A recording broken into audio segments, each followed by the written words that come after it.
Saudara, nama Presiden Joko Widodo diusulkan menjadi Ketua Umum PD Perjuangan menggantikan Megawati Soekarno Putri. Usulan ini muncul dari putra sulung Presiden Soekarno sekaligus kakak Megawati, Guntur Soekarno Putra.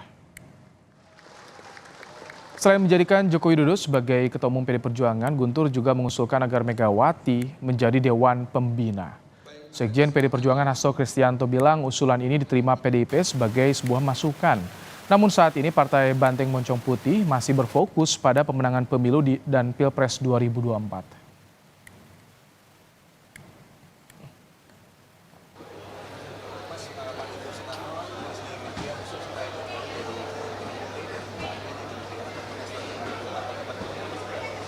Ya, di dalam media tersebut kan memang disampaikan opini untuk menyampaikan berbagai gagasan-gagasan. Ya, sebagai gagasan tentu saja kami menerima sebagai masukan, tetapi terkait dengan PD Perjuangan skala prioritas memenangkan pemilu. Ini Rakernas yang keempat. Dan kemudian Rakernas kelima akan dilakukan setelah pemilu, baru pada tahun 2025 akan dilaksanakan kongres partai yang keenam. Nah, di dalam kongres itu kedaulatan berada di tangan anggota. Wacana Presiden Joko Widodo menjadi Ketua Umum PDI Perjuangan menggantikan Megawati Soekarno Putri diusulkan putra sulung Presiden Soekarno yang juga kakak kandung Megawati, Guntur Soekarno, dalam rubrik opini di harian Kompas dengan judul Indonesia, Jokowi, dan Megawati Pasca 2024. Guntur menilai usai lengser menjadi presiden, Jokowi perlu melanjutkan karir politiknya. Guntur menjabarkan Megawati bisa sebagai Dewan Pembina dan Jokowi sebagai Ketua Umum PDI Perjuangan. Bicara soal posisi Ketua Umum partai politik, Megawati Soekarno Putri dalam pidatonya di Rakernas PDIP menegaskan tak mungkin orang luar dipilih tiba-tiba jadi Ketua Umum parpol. Hal ini disampaikan Megawati yang kembali mengingatkan kalau dirinya dan Presiden Jokowi sama-sama kader dan petugas partai. Saya pun petugas partai loh, ditugasi oleh Kongres Partai untuk menjadi dipilih oleh kalian untuk bertanggung jawab sebagai Ketua Umum.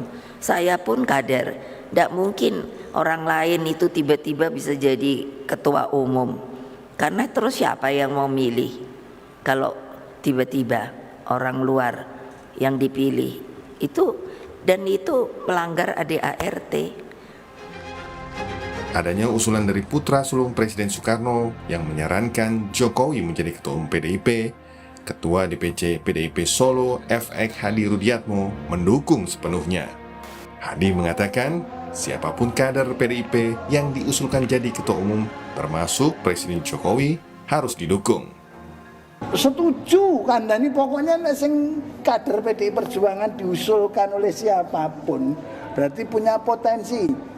Pak Jokowi diusulkan untuk menjadi Ketua Umum PDI Perjuangan kan? Iya. Ya ora masalah toh, berarti aku ya mohon maaf.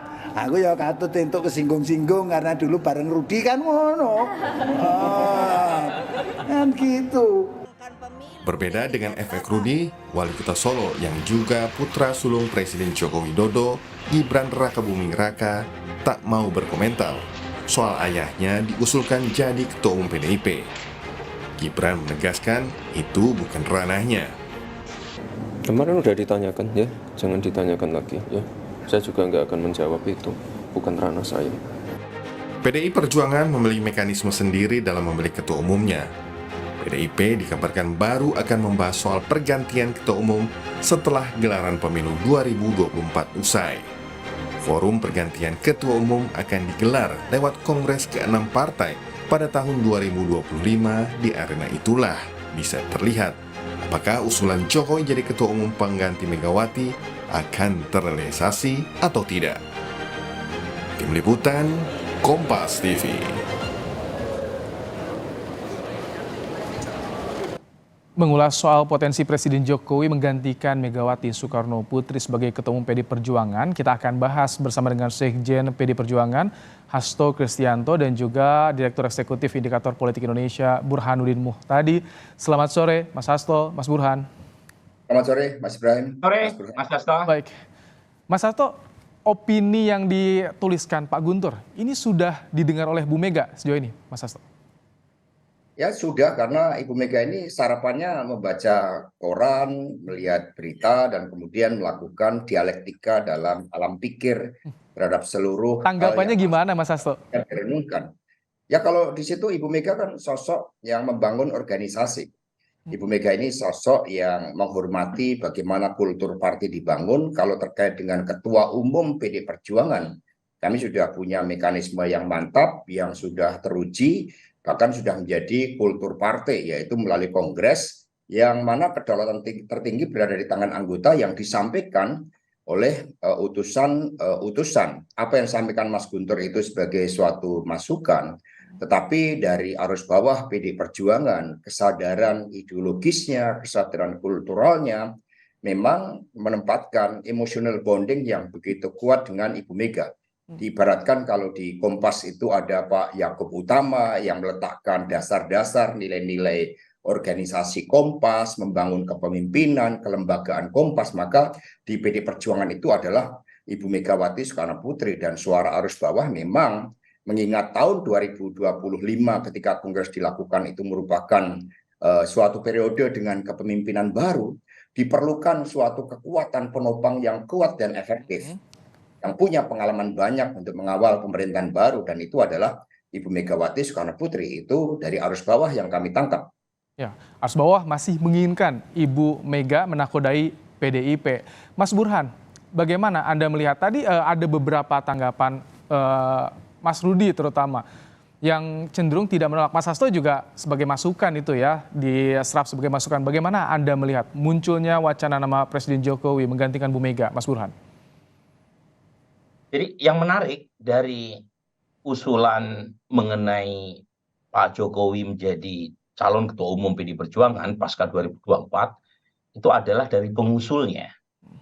Jadi pengusulnya adalah Mas Guntur Soekarno Putra, yang kita tahu adalah abang dari Ibu Mega. Nah, ketika Mas Guntur yang menyampaikan usulan ini, maka bisa ditafsirkan banyak hal. Pertama, Mas Guntur percaya bahwa PD Perjuangan bisa dipegang oleh ketua umum yang tidak berdarah biologis Soekarno. Yang penting adalah punya komitmen ideologis melanjutkan pemikiran Soekarno. Karena yang bicara ini adalah abangnya Ibu Mega. Belum tentu disepakati oleh banyak elemen di PD Perjuangan, tetapi paling tidak menjadi diskusi publik yang menarik. Itu yang pertama. Yang kedua, yang menarik pula untuk kita bisa eksplor adalah Mas Guntur mengatakan pasca 2024. Karena saya yakin beliau juga paham kebutuhan jangka pendek dan prioritas PD Perjuangan adalah memenangkan 2024 agar bisa mencetak hat-trick baik di Pilpres dan Pileg. Dan karenanya pada dasarnya sesuai gitu ya dengan agenda partai ya Mas Hasto, karena kongresnya kan dilakukan setahun setelah pemilu.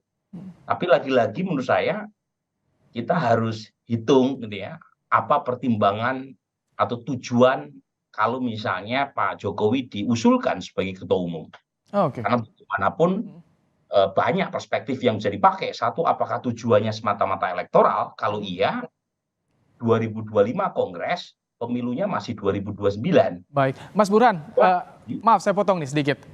Kalau misalkan ada yang membaca, ini buat ngunci nih Jokowi untuk menegaskan positioningnya mendukung PDIP di pemilu ini dan tentunya Ganjar Pranowo. Apakah ini bisa dianggap makna ke sana, Mas Burhan? Ya, namanya spekulasi ya bisa aja, Mas. Ya, tetapi pertanyaan saya, kalau ngunci sepanjang belum mendapatkan mandat dari peserta Kongres PD Perjuangan, apa dong yang dikunci? Apakah hanya sekedar janji-janji atau PHP gitu ya? Dan kalau misalnya hanya sekedar itu, pertanyaannya apakah Pak Jokowi tergoda? Ini kan jangan-jangan beliau masih seperti sekarang, belum oleh sebagian kalangan dianggap belum sepenuhnya mendukung calon yang diusung oleh PD Perjuangan. Jadi menurut saya banyak hal lah yang kita bisa diskusikan dari usulan Mas Guntur, tetapi tafsiran bahwa itu bisa diartikan supaya Pak Jokowi lebih all out membantu PD Perjuangan sangat masuk akal. Apalagi jangan lupa Mas Guntur menulis opini di Kompas kan setelah Kaisang jadi ketua umum PSI. Jadi sangat mungkin lah ditafsirkan ke situ. Tetapi poinnya adalah tadi tujuannya apa menjadikan Pak Jokowi sebagai ketua umum. Karena Baik. kalau dari sisi internal PD Perjuangan, kepemimpinan Ibu Mega kan sudah mampu mengikat dari sisi loyalitas, soliditas. Jangan lupa loh ya, sebelum Ibu Mega jadi ketua umum PDI Perjuangan, PD itu partai yang paling sering terjadi konflik. Nah, pertanyaannya, apa kebutuhan untuk menjadikan Pak Jokowi sebagai ketua umum? Apakah alasan elektoral, ataukah alasan regenerasi, dan seterusnya? Itu yang harus didiskusikan juga, bukan semata-mata siapa yang jadi tetap apa alasannya. Mas Hasto, tadi kalau misalkan soal politisnya ditangkap dari pernyataan Mas Burhan, bagaimana? Kalau misalkan mencerna isu ini dari PDIP seperti apa? Apakah juga bisa berdampak bagi elektoralnya PDIP di pemilu ini, Mas Hasto? Itu merupakan dua proses politik yang berbeda. Proses elektoral itu merupakan kerja kolektif. Untuk pilpres, faktor capres dan cawapres tentu saja memiliki faktor dominan yang cukup tinggi, tetapi tetap harus di-backup oleh kekuatan yang terorganisir, dan kami mengembangkan kekuatan yang organik, yang menyatu dengan rakyat antara parpol pengusung dengan relawan, sehingga tidak ada terkait dengan proses lain untuk Kongres 2025. Kongres 2025 kami berbicara tentang bagaimana meletakkan suatu visi jangka panjang bagi bangsa dan negara yang nanti inherent dengan apa yang akan dilakukan oleh Presiden dari PD Perjuangan sekiranya rakyat memberikan dukungan kepada Pak Ganjar Pranowo. Dan kami mencoba dengan optimis mengingat survei Pak Ganjar semakin meningkat seiring dengan Ibu Atiko dan Mas Alam Ganjar Pranowo yang semakin aktif. Nah, sehingga dua proses ini tidak bisa dicampur adukan. Kami tidak akan menurunkan marwah Kongres untuk elektoral, karena Kongres ini menyampaikan seluruh aspirasi dari anggota partai sebagai cermin kedaulatan tertinggi berada di tangan. Tapi mungkin nggak Pak Hasto, tapi mungkin tidak kalau misalkan di luar dari keturunan biologis Soekarno ini bisa menakodai PDIP ke depan? Ya, kita berpartai ini kan melihat aspek historis, melihat kulturnya, bagaimana suasana kebatinan dari pemegang kedaulatan yang berada dari struktur yang paling bawah.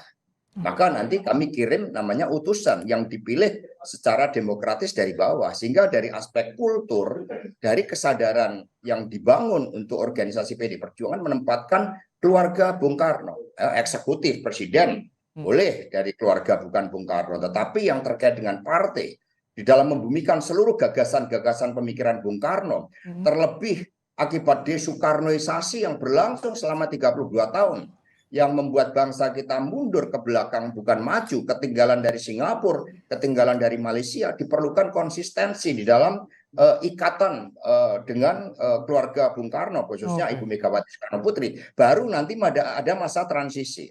Dengan demikian kondisi politik ke depan adalah pemerintahan baru, diperlukan suatu transisi, sehingga kira-kira di tengahnya itulah momentum yang tepat bagi Ibu Megawati Soekarno Putri di dalam menyiapkan calon pemimpin yang akan menggantikan beliau, dan itu diberikan oleh Kongres. Baik, Mas Burhan, tadi kalau penerusnya masih dari keluarga Bung Karno, tapi Pak Guntur ini menjelaskan soal faktor usia dan juga Jokowi bisa jadi sebagai anak ideologis dari proklamator dari Soekarno. Bagaimana? Apakah ini cukup meyakinkan untuk meyakinkan PD Perjuangan sendiri, Mas Burhan, tulisan Pak Guntur ini? Ya, jadi tadi saya sebut ya soal tafsir atau spekulasi politik berkaitan dengan motif atau tujuan munculnya usulan Pak Jokowi sebagai ketua umum PD Perjuangan itu debatable. Kita nggak bisa menyalahkan orang punya opini. Ya, opini itu gratisan, fakta itu suci. Nah, kalau bicara soal fakta, usulan itu datang dari putra sulung Soekarno, kakanda dari Ibu Mega sendiri. Nah, yang menarik, karena diusulkan oleh putra sulung Soekarno dan sekaligus kakak dari ketua umum sekarang Ibu Mega, ini fakta ya, karena tulisan itu kan ditulis oleh Mas Guntur, maka orang bisa menafsirkan bahwa putra sulung sendiri membuka opsi, membuka pintu. Kalau misalnya PD Perjuangan bisa dipimpin oleh mereka yang bukan berasal dari keturunan langsung Soekarno. Dalam hal ini, beliau menyebut nama Pak Jokowi. Yang kedua, beliau juga menyebut faktor usia terkait dengan regenerasi di PD Perjuangan pasca Ibu Mega. Nah, menurut saya sih idenya menarik, tetapi lagi-lagi yang punya mandat adalah peserta Kongres PD Perjuangan. Kalau misalnya peserta Kongres PD Perjuangan masih menganggap bahwa keturunan biologi Soekarno itu tidak bisa diabaikan dalam konteks regenerasi pasca Ibu Mega, ya itu bagian dari pilihan PD Perjuangan yang kita harus hormati. Jadi kalau misalnya Mas Guntur punya ide dan itu juga diterima bahwa bukan hanya keturunan biologis, tapi yang penting adalah pelanjut ide-ide atau pemikiran ideologi Soekarno, itu juga terserah dari peserta Kongres. Tapi yang paling penting adalah, sedikit aja ya, yang paling penting adalah ini adalah satu wacana publik yang sehat buat demokrasi dan saya yakin sehat buat PD Perjuangan. Baik, Mas Hasto, saya ingin pandangan Anda. Jadi kalau misalkan dari Anda pribadi ini, ada aspek tadi keturunan biologis, ada anak ideologis. Kalau misalkan Pak Jokowi kan sering disebut sebagai kader terbaik yang dimiliki PD Perjuangan. Apakah ini stratanya bisa di atas, lebih diutamakan nanti dibanding ketimbang soal aspek biologis, Mas Hasto? Kami diajarkan di sekolah partai bahwa dedikasi bagi bangsa dan negara itu tidak pernah mengenal kata akhir. Bung Karno mengatakan, for fighting a nation, there is no journey's end. Nah, sehingga tugas dan pengabdian tidak tergantung pada jabatan-jabatan yang ada. Saya bicara sebagai sekjen partai yang memahami bagaimana suasana kebatinan dari partai, bagaimana pelembagaan partai telah dijalankan dengan sangat baik oleh Ibu Megawati Soekarno Putri, dan ini ternyata bukan hanya dunia politik. Dalam dunia media misalnya kita mengenal Pak Yaakob Utama yang ternyata di Kompas juga dikenal sebagai sosok yang membangun organisasi dan kemudian beliau mempersiapkan pemimpinnya. Pemimpin di Kompas kan tidak dipilih oleh wartawan-wartawan dari Kompas misalnya, sebagai analogi, apalagi ini suatu partai yang mengemban suatu cita-cita yang sangat besar bagi masa depan bangsa dan negara, dan melihat a fighting spirit, jadi dedication of life dari Ibu Megawati Soekarno Putri, juga dari dukungan arus bawah, apa yang dilakukan oleh beliau mendapatkan ruang yang begitu besar. Tetapi bagi Presiden Jokowi, nanti begitu beliau menyelesaikan tugas-tugasnya, tetap ada suatu ruang dedikasi bagi bangsa dan negara. Karena di PD ini pemimpin kolektif kolegial. Kami juga menyiapkan teknokrat-teknokrat partai sehingga seluruh ide pemikiran gagasan Bung Karno dapat dijabarkan dengan baik oleh suatu direction dari ketua umum yang betul-betul lahir dari rahim perjuangan PDI Perjuangan, sehingga tidak bisa dikontradiksikan apapun posisinya. Katakan ketua umumnya Bu Mega sesuai dengan arus bawahnya, dan kemudian beliau menyiapkan masa transisi untuk 5 tahun dari 2025 ke 2030. Di situ Bapak Jokowi memiliki peran-peran yang sangat penting di dalam melanjutkan tugas perjuangan dan dedikasinya. Isu ini akan menjadi diskusi yang menarik tentunya di tahun politik yang sudah mulai menghangat. Terima kasih Mas Hasto, Mas Burhan telah menyampaikan pandangannya dalam program Kompas Petang sore hari ini. Sehat selalu Bapak-bapak.